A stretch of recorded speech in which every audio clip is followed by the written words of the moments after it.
وزیر اعلیٰ خیبر پختونخوا سہیل افریدی کہتے ہیں کہ کراچی کے عوام نے استقبال کر کے محبت کا اظہار کیا۔ حیدرآباد پریس کلب میں میٹ دی پریس سے خطاب کرتے ہوئے انہوں نے کہا ہے کہ خیبر پختونخوا کے ساتھ امتیازی سلوک ہو رہا ہے۔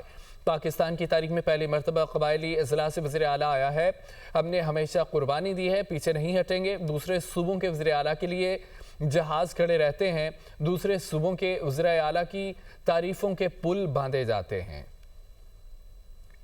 اضلاع ہمارے جو ہیں وہ تقریباً 78 سال سے محروم رہے ہیں، اور ہمیں صرف جو ہے جب بھی قربانی کا وقت آتا تھا تو کہتے تھے ہمارے قبائلی لوگ زندہ ہیں، لیکن بہرحال ہم نے کبھی انکار نہیں کیا، کبھی کسی قربانی سے دریغ نہیں کیا، اور جب بھی پاکستان پر برے حالات آئے تو ہم نے قربانی دی ہے۔ دوسرے صوبوں کے وزیر اعلیٰ کے لیے جو ہے وہ ایئر فورس کا جہاز جو ہے وہ تیار کھڑا رہتا ہے، اس میں گھومتے پھرتے ہیں، لیکن خیبر پختونخوا کے وزیر اعلیٰ کا پاسپورٹ اسٹاپ لسٹ میں ڈالا گیا ہے کہ امتیازی سلوک ہے۔